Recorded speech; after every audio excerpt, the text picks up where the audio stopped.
જીવડા મારવાની દવા? પણ એ કિચનમાં શું કરે છે?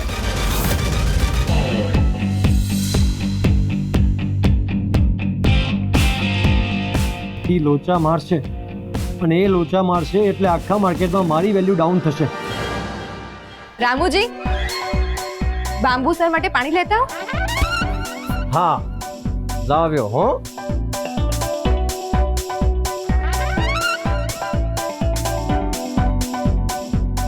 સર, સિદ્ધાર્થ તમારા બહુ જ વખાણ કરે છે. એ તમારા ટાઈમ મેનેજમેન્ટના બહુ જ મોટા ફેન છે. હા, એટલે હમણાં થોડો પ્રોબ્લેમ થઈ ગયો છે. એવી બીમારી થઈ ગઈ છે ને એટલે ટાઈમ નથી સચવાતો. કેવી બીમારી?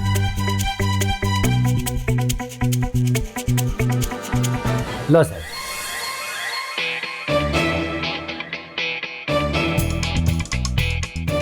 કેવી બીમારી સાહેબ? તને શું કામ કહું? સર, મને કહો. કિડની એટલે વારે ઘડીએ જવું પડે છે અને એકચ્યુઅલી અત્યારે જ જવું પડશે. હા, વોશરૂમ ક્યાં છે તમારું? બહાર જમણી બાજુ. હા. સાસી, આ તું શું કરે છે? શું મીટિંગ કરીશ તું આની સાથે? અરે તમે જોયું ને એ કેટલા ગુસ્સામાં હતા. મેં જો એમને બેસાડે ના હોત ને તો તમારી એમની સાથે ફરીથી ક્યારેય મીટિંગ ના થાત. સ્વાતિ, તું શું મીટિંગ કરીશ આની સાથે? જો એને ખબર પડી જશે ને કે આપણે નાટક કરી રહ્યા છીએ તો આખા માર્કેટમાં મારી બદનામી થશે. વર્ષોથી ઊભી કરી મારી રેપ્યુટેશન ઝીરો થઈ જશે. પણ એ વખતે મને જે યોગ્ય લાગ્યું એ મેં કર્યું. સિદ્ધાર્થ, અત્યારે આ વાત પર ઝઘડો કરવાનો સમય નથી. અત્યારે તમે મને એમ કહો કે મીટિંગ શેની છે? હા, જલ્દી બોલો. સ્વાતિ, તને કંઈ ખબર જ નથી તો એને બેસાડી કેમ દીધો? એમની પાસે આફ્રિકામાં ડાયમંડ્સની ખાણ છે જ્યાં દુનિયાના સૌથી સસ્તા ડાયમંડ નીકળે છે. જો એ ડાયમંડ આપણને આપવા માટે તૈયાર થઈ જાય ને તો આપણું કામ થઈ જાય. અચ્છા, પણ એ આપણને કેમ આપે? વાહ, ગ્રેટ. પહેલા આ પ્રશ્ન ના થયો તને? હા, તને કંઈ ખબર જ નથી તો એને બેસાડી કેમ દીધો અહીંયા? હું તો શું વાત કરીશ એની સાથે? અરે પણ તમે પણ તો કંઈ નક્કી કર્યું હશે ને એમને કન્વિન્સ કરવા માટે. એ કહી દો ને. અરે, મેં પ્રોજેક્ટ બનાવ્યો છે, પ્રેઝન્ટેશન બનાવી છે. 2 મિનિટમાં સમજાવવા એવું નથી. આ બિઝનેસ છે. સામેવાળાને શું ગમે છે, શું નથી ગમતું, કઈ વાત એની પર શું અસર કરશે, બધું ઓબ્ઝર્વ કર્યા પછી આગળ વધવાનું હોય છે.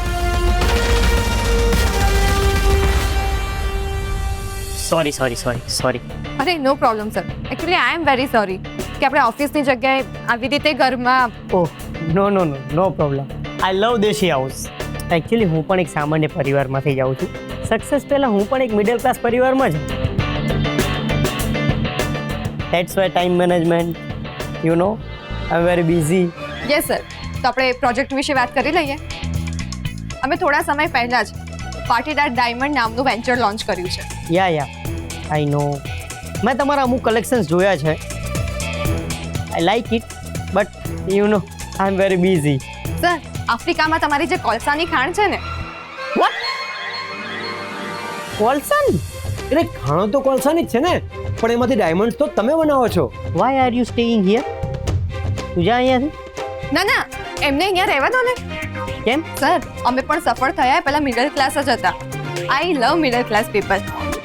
વાહ આઈ લવ યુ. એટલે I love your thoughts. Thank you. હવે મૂળ ચર્ચા કરીએ આપણે. હા તો સર, અમારે તમારી સાથે એક ડીલ કરવી છે. તમારી ખાણમાંથી નીકળતા જે ડાયમંડ્સ છે એ તમે ફક્ત અમને આપો અને અમે એને સજાવીને માર્કેટમાં વેચીશું. ઇમ્પોસિબલ. કેમ સર? હા સર, કેમ? હું એ ડાયમંડ્સની ડીલ ઓલરેડી એક અમેરિકન કંપની સાથે કરી ચૂક્યો. અરે સર, પણ અમારી સામે એ કંપની કઈ નથી. હા સર, એ લોકો તો ખાલી મશીનો જ બનાવે છે. એ લોકો વર્લ્ડના સૌથી મોંઘા અને સારા મશીનો બનાવે. દુનિયાના દરેક દેશમાં એમના મશીનો જાય છે અને એમના મશીનોમાં મારા ડાયમંડ્સ વપરાશે. કોઈએ સાચું જ કહ્યું છે. એવો સમય આવશે કે માણસ કરતા મશીનોની કિંમત વધારે થશે. અરે સર, અહીંયા માણસોને પહેરવા ડાયમંડ નથી અને તમે મશીનોને પહેરાવશો. મેડમ, મશીનોમાં વર્ષોથી ડાયમંડ્સનો ઉપયોગ થાય છે. Yes ma'am. મેમ, તમે જ તો મને સમજાવ્યું હતું કે પ્રેશર મેનેજ કરવા માટે મશીનોમાં ડાયમંડનો ઉપયોગ થાય છે યા આઈ નો પણ શું એક ડાયમંડ માણસના મનનું પ્રેશર પણ મેનેજ નથી કરતો? કઈ રીતે? સર અમારી ઈચ્છા છે કે આપણા દેશના મિડલ ક્લાસ વ્યક્તિની દરેક આંગળી પર ડાયમંડ આવે. વોટ? દરેક આંગળી પર? આ કંઈક વધારે પડતું નહીં થઈ જાય? એટલે મેમ એવું કહેવા માંગે છે કે દરેક મિડલ ક્લાસ માણસની આંગળી પર ડાયમંડ આવે, હે ને? હા એ જ પણ એવું કઈ રીતે શક્ય છે? અરે સર તમે ઈચ્છો તો શું ના કરી શકો?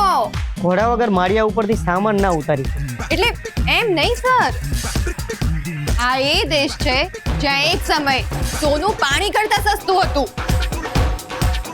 સર આ જ દેશમાં સોનાની લંકા હતી. સર તમે અને પાટીદાર ડાયમંડ ભેગા મળીને શું આપણે દેશનો એ સમય પાછો ના લાવી શકીએ? પણ મારી અમેરિકન કંપની સાથે ડીલ ઓલમોસ્ટ ફાઇનલ થઈ. અરે સર ફાઇનલ અને ઓલમોસ્ટ ફાઇનલમાં બહુ ફરક હોય છે. ખરેખર અમેરિકન, શું આ દેશ માટે તમારું કોઈ કર્તવ્ય નથી? શું ભારત દેશ માટે તમને કોઈ જ પ્રેમ નથી? સર શું આ દેશના મિડલ ક્લાસને કોઈ હક નથી ડાયમંડ્સના દાગીના પહેરવાનો? આ દેશ એના સપૂત જોડે જવાબ માંગે છે સર. જવાબ આપો સર, જવાબ આપો. બસ!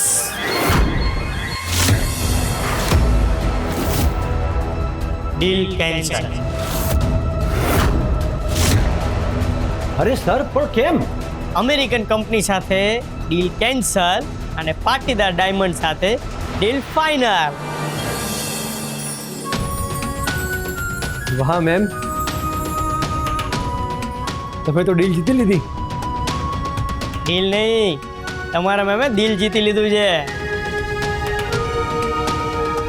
જે દેશમાં હું જન્મ્યો, જે દેશમાં મેં એજ્યુકેશન લીધું, એ માટી માટે હવે કંઈક કરવાની તક મળી છે. Thank you madam. અરે mister Siddharth Patidar is very lucky કે એમને તમારા જેવા વાઇફ મળ્યા છે.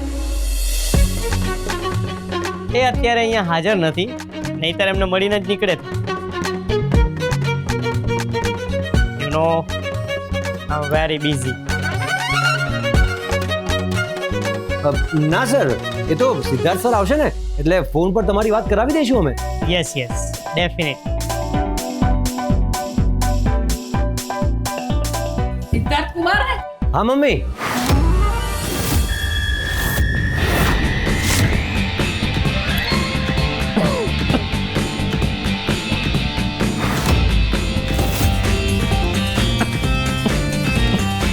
આ છોકરો કોનો છે?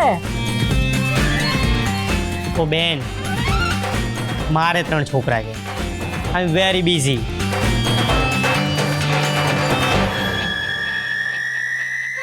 બોલો, તોય 3 છોકરા છે? વાહ, આ મિસ્ટર બાંબુ છે. આમની સાથે સિદ્ધાર્થની મીટિંગ હતી. મીટિંગ થઈ ગઈ સિદ્ધાર્થ કુમાર? તમે જવાબ કેમ નથી આપતા સિદ્ધાર્થ કુમાર? જીજુ તમે લોકો ચૂપ કેમ થઈ ગયા છો? અરે આ તો રામલો છે ને. ઓ ભાઈ સભ્યતાથી વાત કરો. આ અમારા સિદ્ધાર્થ કુમાર છે, સમજ્યા? આ કે જેવા તેવા માણસ નથી. પાટીદાર ડાયમંડ્સ ને પાટીદાર કન્સ્ટ્રક્શન્સ ના માલિક છે. એમ એટલે તમે મારી સામે જુઠ્ઠું બોલ્યા એમ? અને મારી સામે આવું નાટક કર્યું? હવે આ ડીલ પણ કેન્સલ થશે અને હવે તમે જુઓ માર્કેટમાં તમારા ઇમેજની કેવી ધજ્જિયા ઉડાવું છું.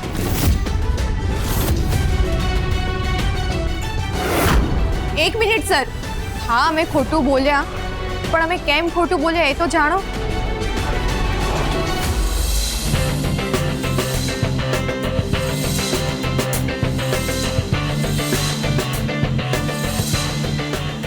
તમે કહ્યું ને કે સ્ત્રીઓને તો આખો દિવસ જલસા જ હોય છે, આરામ જ હોય છે.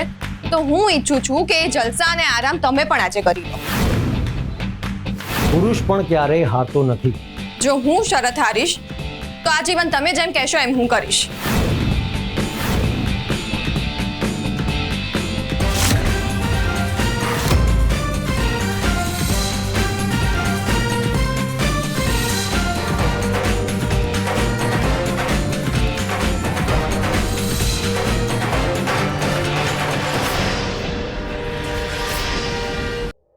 ઓહ, શું વાત છે. તમે પત્નીની શરત માટે થઈને મારી મીટિંગ સાઈડમાં કરી દીધી. I am sorry sir but not sorry I like it. હું તો સંબંધ ના સાચવી શક્યો, પણ તમે સાચો મિસ્ટર સિદ્ધાર્થ. એક વરસાદી સાંજે મારી વાઈફ બહુ બીમાર હતી અને એ જ સમયે મારે અર્જન્ટ મિટિંગમાં પણ જવાનું હતું. તો મેં વાઈફ અને મિટિંગમાંથી મિટિંગને ચૂઝ કરી અને એને દવા આપીને હું નીકળી ગયો.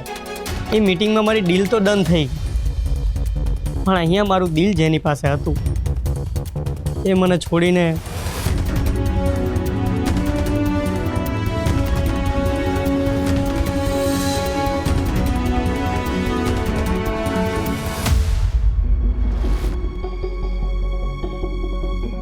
મને ત્યારે સમજાયું કે એને દવાની નહીં, મારી હૂંફની જરૂર હતી. મિસ્ટર સિદ્ધાર્થ, તમે ગ્રેટ છો.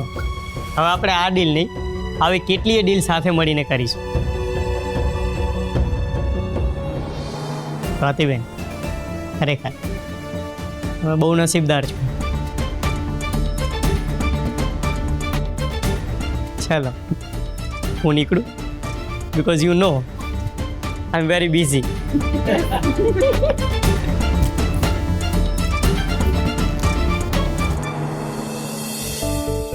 કમાલ માણસ છે.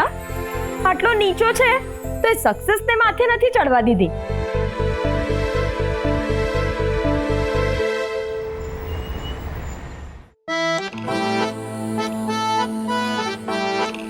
Thank sorry. યુ. સ્વાતિ, મને સમજાઈ ગયું છે કે તમારું કામ કેટલું અઘરું છે. મને પણ સમજાઈ ગયું છે કે તમારું કામ પણ કેટલું અઘરું છે. તેમ છતાં પણ તે ડીલ તો ફાઇનલ કરી જ લીધી ને. કારણ કે તમે સાથે હતા. સિદ્ધાર્થ, પતિ અને પત્ની એક માણસની બે આંખો છે. જેમ માણસની બે આંખો એક ચિત્રને ડબલ નથી બતાવતી, પણ બંને સાથે મળીને એક જ ચિત્રને સંપૂર્ણ જોઈ શકે છે ને, એવી જ રીતે એક પુરુષ અને સ્ત્રી ભેગા મળીને એક જીવનને પૂરું કરી શકે છે. યસ. અને રહી વાત કામની, તો આઈ રિયલાઇઝ કે ઘર ચલાવવું અને ઘર સાચવવું બંને કામ અઘરા છે. હા, પણ એ બંનેમાં એકબીજાનો સાથ મળી જાય ને તો બહુ સહેલું છે. તો હવે પછી ઘરે જવું છે કે? ના ના, ઘરે બધા આપણી રાહ જોવે છે. હવે તો નીકળવું જ પડે. તો હવે હું આ કપડાં બદલી લઉં પ્લીઝ? હા, મેં પણ નાની સાડી પહેરી છે, હું પણ મારી સાડી પહેરી લઉં. માં, પપ્પા, અમે હવે નીકળીએ. શું થયું? કોણ હાર્યું અને કોણ જીત્યું? રિંકુ, કોઈ હાર્યું નથી અને કોઈ જીત્યું નથી. અરે પણ તમારા બે વચ્ચે પેલી શરત હતી એનું શું થયું? એ શરત ફિટ્ટું જ થઈ ગઈ પપ્પા, કારણ કે અમને બંનેને સમજાઈ ગયું છે કે ઘર ચલાવવું અને ઘર સાચવવું બંને પોતપોતાની જગ્યાએ બહુ જ અઘરા છે. વાહ, બહુ સરસ. હાર જીત રમતમાં હોય, જીવનમાં તો સાથ અને સહકાર જ હોય. માં, અમે ફ્રેશ થઈને હવે નીકળીએ. સારું.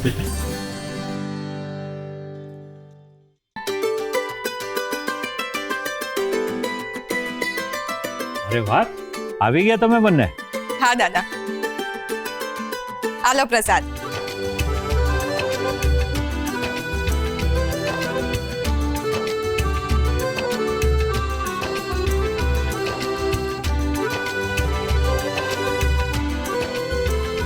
કેવી રહી પૂજા? પૂજા એકદમ સરસ થઈ. અને દાદા, આપણું ગામડાવાળું ઘર તો બહુ જ મસ્ત છે. તે હોય જ ને, એનો પાયો મારા બાપુજીએ નાખ્યો હતો. મને તો એમ થયું કે 2-4 મહિને આપણે બધાએ અઠવાડિયા માટે ત્યાં જવું જ જોઈએ. સાંભળી દાદુ, આખા પરિવાર સાથે એક અઠવાડિયું રહેવાનો પ્લાન બનાવીને આવી છે તમારી આ વહુ. હા તો જઈશું જ ને. તમારા લોકોનું કામનું પ્રેશર થોડું ઓછું થાય એટલે આપણે બધા મળીને ત્યાં જઈશું અને થોડા દિવસ માટે રોકાઈશું. સારું દાદા, તમે બેસો, હું ચા બનાવીને આવું છું. અરે તું બેસ ને. હું ઠીક છું સિદ્ધાર્થ, હું ચા બનાવીને આવું. અરે પણ તે ચિંતા ના કરશો, મને કંઈ નહીં થાય. અને કંઈ થશે તો તમે તો છો જ ને.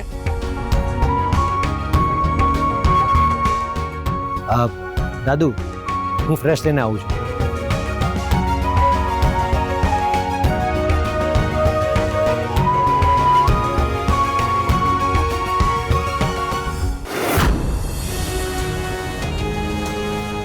મોટા ભાભી, સિદ્ધાર્થે સ્વાતિને કેવી રીતે માથે બેસાડી છે? આ વરસાદની ઇફેક્ટ છે. બંને જણા નજીક આવી ગયા.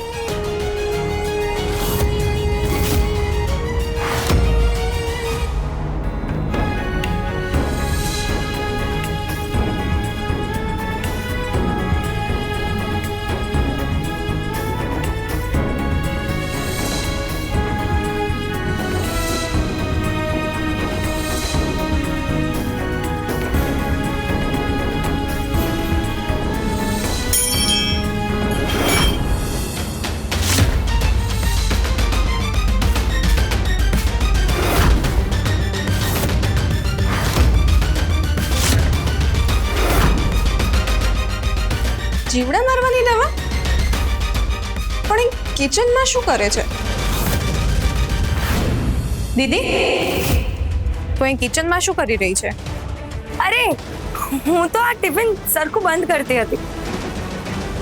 ઉતાવળમાં તે આ ટિફિન સરખું બંધ નતું કર્યું એટલે. તમે લોકોએ લંચ કર્યું કે નહીં? ના, બસ હવે જમવા જ બેસીએ છીએ. એનો અર્થ કે દીદી આ બધું. જો સિદ્ધાર્થ આ જમ્યા હોત તો એમની પણ તબિયત ખરાબ થઈ જાત. હમણાં ઘરવાળાને કશું નથી કહેવું, નહીં તો દીદીનું આવી બનશે. પણ હકીકત શું છે તો હું જાણીને જ રહીશ. દીદીને ખબર હતી કે જમવાનું હું સિદ્ધાર્થ માટે લઈ ગઈ હતી. હા, એટલે વારંવાર મને ફોન કરીને પૂછતી હતી કે સિદ્ધાર્થ જમ્યા કે નહીં. એનો અર્થ શું? દીદીએ જાણી જોઈને ખાવામાં દવા ભેળવી જેથી અમારા લોકોની તબિયત ખરાબ થાય. જો દીદીએ ખરેખર આવું કર્યું છે અને દવા ભેળવીને અમારી તબિયત ખરાબ કરવા માંગે છે ને તો હું એને નહીં છોડું. વાહ ભાઈ વાહ સિદ્ધાર્થ, મજા આવી કે નહીં આ ગામડાની હવામાં સ્વાતિ સાથે ફરવાની? અને હા, સ્વાતિને આપણું ગામ બતાવ્યું કે નહીં? ના, અમે ગામમાં બહુ ફર્યા નહોતા. એકચ્યુઅલી વાવાઝોડું ને વરસાદ બહુ વધારે હતો ને, એટલે અમે લોકો ફાર્મ હાઉસના રૂમમાં જ રહ્યા. હા ભાઈ હા, હવે અમને બધી ખબર છે. હનીમૂન પર ગયા હોઈએ તો બહાર ફરવા થોડી જવાય. એટલે તમે કહેવા શું માંગો છો? ભાઈ બધી વાતો મારા મોઢેથી કહેવાની છે? હા, 2 દિવસ પહેલા તમે જે પ્રેમની વાતો કરતા હતા એ બધી અમે અમારા કાનેથી સાંભળી છે. શું કહો છો મોટા ભાભી? સિદ્ધાર્થ, છેલ્લા કેટલાય દિવસથી હું નોટિસ કરી રહી છું કે તારું આપણા બિઝનેસમાં ધ્યાન નથી. જો આ રીતે તું કામ માટે બેધ્યાન રહીશ તો પાટીદાર ઇન્ડસ્ટ્રીઝને નીચે પડતા બહુ વાર નહીં લાગે. હે ભગવાન, આ સિદ્ધાર્થ હજી સુધી સાજો કઈ રીતે? એનો અર્થ એ થયો ને મેં જે ટિફિનમાં દવા ભેળવી હતી એની શું કઈ અસર જ નહીં થઈ હોય? માર્કેટમાંથી મોટા ઓર્ડર્સ આવે છે જે તારે જ હેન્ડલ કરવાના. પ્લસ એક્ઝિબિશન સક્સેસફુલ રહ્યું એટલે એના પણ ઓર્ડર્સ આવી રહ્યા છે જે પણ તારે જ હેન્ડલ કરવાના છે. અને પાછું કન્સ્ટ્રક્શન બિઝનેસ તો ખરો જ. મનીષા, આ એક્ઝિબિશનથી માત્ર આપણને ઓર્ડર્સ નથી મળ્યા, પણ માર્કેટમાં આપણી કંપનીના શેર્સની કિંમત પણ વધી છે. યસ દાદુ. સિદ્ધાર્થે જોયું, આપણા શેર્સની પ્રાઇસ સીધી 30% સુધી વધી ગઈ છે. સાચું કહું તો તારી દિવસ રાતની મહેનત સફળ થઈ અને આપણું એક્ઝિબિશન 100% સફળ રહ્યું છે બેટા. આ તો થવાનું જ હતું દાદુ. જ્યાં સુધી મારી પાછળ મારા ભાઈઓ અને મારા પરિવારનો સાથ છે ત્યાં સુધી આ સિદ્ધાર્થ પાટીદારને આખી દુનિયામાં કોઈની જરૂર નથી. ભાઈઓ નહીં સિદ્ધાર્થ, ભાઈ બોલ. કારણ કે આ ઘરમાં એકમાત્ર કૃણાલ જ છે જે દિવસ રાત તારી સાથે ઊભો રહે છે. તારો બીજો ભાઈ તો હજી સુધી તારા પગના નખ બરાબર થવાની પણ લાયકાત નથી ધરાવતો. પડ્યો હશે ક્યાંક ઘરમાં પગ પર પગ ચડાવીને.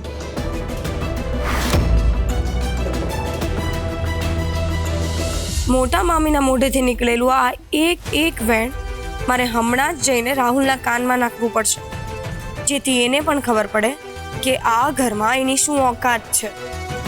મોમ, આ સક્સેસ માટે સૌથી વધારે એ વ્યક્તિ જવાબદાર છે જેના કારણે આપણો સળગી ગયેલો એક્ઝિબિશન હોલ લાસ્ટ મોમેન્ટ પર ફરીથી તૈયાર થઈ ગયો. અને એ વ્યક્તિ સ્વાતિ છે.